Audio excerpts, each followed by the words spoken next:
Seguimos adelante en Telebuen Día recibiendo con muchísimo gusto, con gran placer a Álvaro Aunchaín. Álvaro, buen día, ¿cómo te va? Un gusto estar aquí, Daniel, por Bueno, supuesto. igualmente para nosotros, es columnista, periodista, dramaturgo, bueno, una cantidad de cuestiones que se vinculan también a esa intención, a esa vocación inicial de pronto del publicista, ¿no es cierto? O sea, Sí. si debieras, no digo encasillarte, pero en la presentación decir yo soy, ¿qué? Comunicador, sin duda, Eso, ¿no? La eso. comunicación es una pasión, incluye la actividad artística, la actividad publicitaria, la actividad empresarial, o Claro. sea, todo está imbuido, lo periodístico, todo está imbuido de comunicar y tratar de influir intelectualmente. Claro, un comunicador en tiempos de la incomunicación, puede decirse, Sin ¿no? duda, sin duda, sin duda. A pesar de lo que uno advierte con esa expansión fenomenal de las redes sociales, de los medios de comunicación, estamos ciertamente incomunicados. Sí, muchos hablan como de la nueva Edad Media, ¿no? Sí. Es tal la hipercomunicación que no estamos comunicados. Claro.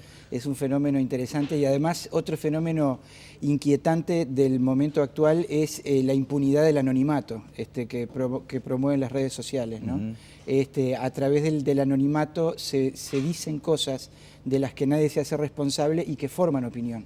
Que son parte de la realidad, o sea, no hay que desestimarlas, no hay por supuesto. Son, bueno, eso que conforma nuestra cotidianeidad. De cualquier forma, uno acá se pregunta, cuando se instala ante estos debates, ante estas cuestiones, ¿hay margen para creer, hay margen para confiar, para esperanzarse en que algo puede modificarse a través del goteo, por ejemplo? Sí, o sea, hay muchos puntos de vista, ¿no? En algunos aspectos la sociedad ha evolucionado mucho, pero en otros parece involucionar. Y un poco la sensación que tengo yo tratando como de mirar en perspectiva es que tienen que darse determinadas voluntades políticas para cambiar determinadas cosas conscientemente. Yo estoy como muy preocupado, porque incluso estoy escribiendo un libro sobre eso, sobre el decaecimiento cultural. Para mí es el problema más terrible que tenemos en nuestro país y en varios países latinoamericanos, ¿no? Nosotros, en cierta forma, lo que está pasando en Argentina nos impacta muy fuertemente en ese plano. Y yo creo que ahí, bueno, hay margen para el optimismo si hubiera voluntad política de generar fuertes políticas de shock culturales para, de alguna manera, compensar la incultura y la barbarie y la barbarización, digamos, que se está instalando a través de muchas cosas. Bien, de eso vamos a hablar más adelante. Cuando se carece de voluntad política, ¿a qué referencia uno alude? ¿A la del gobierno, por ejemplo, de turno? ¿A la del sistema político en su conjunto? ¿Dónde está la incapacidad política para resolver? Yo creo que la primera incapacidad, tal vez sea un poquito chocante lo que diga, está en la decadencia del medio intelectual. O sea, en nuestro país, pensate en la generación del 45, los notables, desde Carlos Maggi hasta Mario Benedetti, que forjaron la ideología de un país y la cultura de un país, ¿no? Esos monstruos. En los años 60 también hubo una generación importante, los 80, la salida de la dictadura, pero lo cierto es que generación tras generación vos vas viendo que el medio intelectual tiene cada vez menos peso y se escucha cada vez menos, tal vez porque tenga menos cosas que decir. Entonces yo ahí pongo el principal énfasis. Nosotros tenemos que recuperar un medio intelectual activo, una academia que se meta realmente en la realidad cultural y que incida fuertemente y que permee sobre el sistema político, que el sistema político me parece que en Uruguay es medio autorreferente, ¿viste? Está como medio en sus propias peleas, en sus propias contiendas electorales y electoreras y no muestra como una visión de futuro, ¿no? Bueno, ese retroceso, ese repliegue en el pensamiento, por ejemplo, es algo seguramente que no lo decidió una persona como una práctica para invadirnos, pero sí obedece, responde a determinados intereses. Hay detrás de muchísimos gobernantes una actitud para que un pueblo, cuanto más ignorante, más dominable. Bueno, sin duda. Yo en general no creo en las teorías conspirativas. Desde ya. Pero sí es evidente que, como dice ese chiste que andaba circulando por Facebook, Cristina Fernández agarrándose la cabeza diciendo ¿cuándo empezará Tinelli para que la gente deje de notar lo que estamos haciendo, ¿no? Sin duda ahí hay como un sistema que tiene que ver con la producción cultural, que es cultural también desde ya, ¿no? Pero la producción cultural más idiotizante, más embrutecedora, que es favorable al statu quo, ¿no? Bueno, estamos tratando de empezar a leer un libro que desde ya es muy recomendable, de Mario Vargas Llosa, La civilización del espectáculo, y me permito tomar un párrafo porque señala algo de lo que estamos hablando. ¿Qué quiere decir civilización del espectáculo? La de un mundo donde el primer lugar de la tabla de valores vigente lo ocupa el entretenimiento y donde divertirse, escapar del aburrimiento, de la pasión universal. Este ideal de vida es perfectamente legítimo, dice Vargas Llosa, sin duda. Solo un puritano fanático podría reprochar a los miembros de una sociedad que quieran dar solaz, esparcimiento, humor y diversión a unas vidas encuadradas por lo general en rutinas deprimentes y a veces embrutecedoras. Pero convertir esa natural propensión a pasarlo bien en un valor supremo tiene consecuencias inesperadas. La banalización de la cultura, la generalización de la frivolidad y en el campo de la información que prolifere el periodismo irresponsable de la chismografía y el escándalo. Exacto, sí, sí. Me Es parece una que radiografía exacta. la ¿no? radiografía de lo que está perfecta. pasando. Sí. Pero dice también Vargas Llosa que lo que hubo como una vocación importante fue la democratización de la cultura. Eso tenía como un espíritu noble y después se transformó en cuestiones inquietantes. Claro, ahí es donde yo siempre creo que el Estado tiene que actuar prioritariamente. Yo en una de mis últimas columnas ponía, si estamos haciéndole como Estado, que lo pagamos tú y yo y todos, una transferencia anual de 30 millones de dólares a AFE y de 20 y pico millones de dólares al correo, a mí no me interesa tener la bandera uruguaya en los buzones y en los ferrocarriles. Me interesa sí tenerla en la cultura, tenerla en que todos los públicos de todos los niveles socioeconómicos puedan acceder a opciones culturales que garantice el Estado, que sean diferentes a las opciones de mercado, las del entretenimiento, claro, la frivolización, las lolas operadas de las vedettes porteñas y toda esa estupidez. ¿De qué definición de cultura partís, Álvaro, para analizar? Sí, no, evidentemente la cultura es todo lo que genera el ser humano. O sea, la palabra cultura no tiene un aspecto valorativo, no es solo la buena cultura o la mala cultura. Todo lo que generamos, todo lo que hacemos para aprehender la realidad es cultura.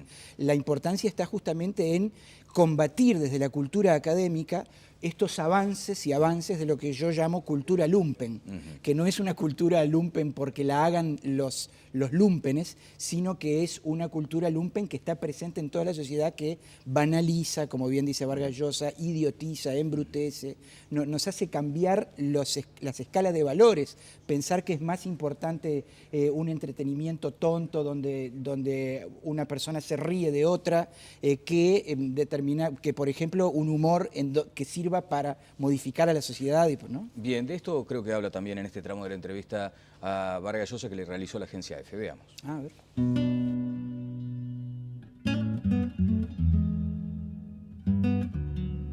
Bueno, es un libro muy personal, desde luego es una opinión que desde luego no tiene por qué ser compartida, ¿no? De hecho, pues hay digamos, materia para una controversia, para un debate, para una reflexión. No creo que meter goles sea mucho más importante que pensar con claridad, que escribir una gran obra de teatro, o escribir un hermoso poema, o pintar un cuadro. No creo que sea más importante. Hoy día la realidad es que eso parezca mucho más importante que todo lo demás, ¿no? Si el amor se convierte en una pura gimnasia física, que carece ya de rituales, en la que desaparece, digamos, una dimensión espiritual, al final el amor se vuelve, pues, se animaliza. Bueno, algunas de las cuestiones que dice a propósito de su último libro. Ahora uno se pregunta, ¿no es también una actitud discriminatoria hacia el otro el decir aquello de la cultura lumpen, algo que involucra a tanta gente y de la que tanta gente también disfruta, Álvaro? Sí, yo creo que en ningún caso hay que, por supuesto, ni censurar ni entorpecer que existan expresiones culturales propias. Se ha dicho, no sin razón, que el tango, por ejemplo, se origina desde los estratos más bajos socioculturales y hay una anécdota muy graciosa. El choclo el tango El Choclo, Sí. el famoso tango El Sí. Choclo, resulta que se llama El Choclo porque esa era la manera grosera de decir el sexo femenino, la vagina. Sí, sí. Entonces, bueno, sin duda, como que muchas expresiones culturales nacen desde esos puntos de partida de bajo nivel cultural y después se consolidan y se transforman en referentes culturales válidos. O sea, yo no estoy discutiendo eso.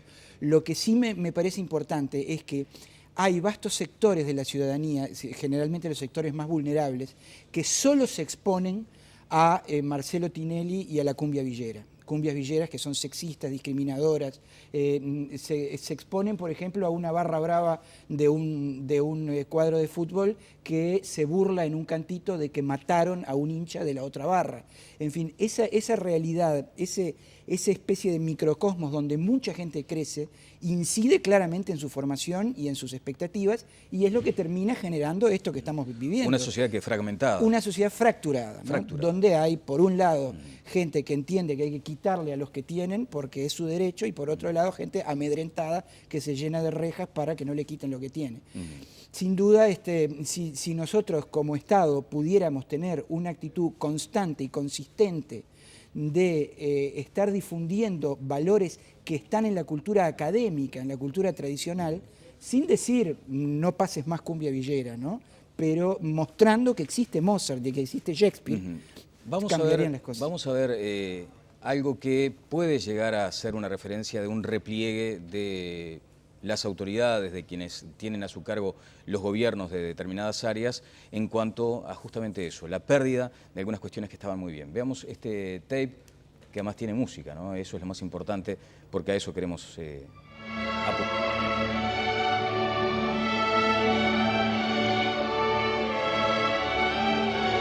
Estos son los denominados grupos sonantes. Es una iniciativa estatal que ahora no tiene recursos para seguir adelante, tengo entendido, Álvaro. Así es. El sábado pasado salió en El País que Jorge Ricci, el impulsor de este proyecto maravilloso, se quejaba de que hay recursos hasta septiembre y aparentemente se olvidaron en la rendición de cuentas de renovar los recursos. Supongo que eso se va a subsanar. Pero fíjate lo que significa que en un avance de la cumbia villera y de todas las expresiones terrajas y embrutecedoras de la cultura, haya una persona que esté llevando maestros de instrumentos de cuerda a enseñarle a niños desde los 7 años en todo el país. Y cómo esos niños terminan, incluso con las XO, como se ve ahí, tocando Mozart, tocando los Beatles en pequeñas orquestas, se generan tutores que además le enseñan a otros niños. Bueno, por este lado es que viene la política de shock cultural. Estos niños que disfrutan la complejidad creativa de Mozart, son niños que ya van a tener una estructura sensible e intelectual diferente a los que solo piensan en lo primitivo, en lo obvio, en lo... Bien, cuando vino el pianista estrella, asumí que era una gota en el océano. Tú tuviste una mirada mucho más, digamos, optimista, a tal punto que señalaste que es posible reivindicar este tipo de prácticas, aún en aquellos sectores que hoy están invadidos por lo burdo de una cumbia villera. Exacto, sí. Para mí ahí es fundamental. Nosotros a nivel del Estado tenemos realmente que trabajar juntos con las iniciativas privadas, que las hay y muchas, para que experiencias como la de Estrella, de ir a tocar Beethoven al Penal de Libertad, se repitan permanentemente. ¿Por qué? ¿Por qué yo hago mucho énfasis en esto? Porque hay una cierta visión entre los intelectuales que me parece terriblemente negativa, según la cual determinados productos culturales complejos y realmente elevados no están al alcance de la gente de escasos recursos. Entonces termina siendo un elitismo, un torremarfilismo, que lo que hace es consolidar el poder de las propuestas culturales embrutecedoras. Entonces, contra eso precisamente con lo que hay que romper. Linda batalla para encarar en estos tiempos. Yo te quiero agradecer muy especialmente, Álvaro. Dijiste hoy temprano que te presenten como comunicador, también publicista. ¿Qué consideraciones sobre algo que dice Vargas Llosa acá? La publicidad, madre y maestra mágica de nuestro tiempo. Sí, la publicidad, como todo, eso puede ser muy buena, puede ser muy terrible. Yo, para defender un poquito una de las profesiones en las que me desarrollo, te diría un ejemplo que toda la gente está mirando hoy en las tandas, un refresco que hace un comercial con Roberto Musso, del Cuarteto de Sí, Nos. claro. Ese comercial lo hizo la agencia de corporación JWT, que tiene algo genial, algo que nunca pasó en la historia de la publicidad uruguaya. A ver. El comercial se burla del programa de televisión estúpido donde comercial mismo es pautado. Claro. El comercial es pautado en ese programa burdo donde unas personas cantan y cuando dicen que tienen cáncer o que se están por morir, todo el mundo llora y aplaude. Y el comercial termina burlándose exactamente de eso mismo que vos estás viendo en el programa, ¿no? Ahí están justamente las actitudes culturales que también desde la publicidad sirven para cambiar esta situación que estamos viviendo, ¿no? Muchísimas gracias, Álvaro. Un placer. Álvaro Munchain estuvo con nosotros. Vamos a la pausa y seguimos adelante en Telebuen Día.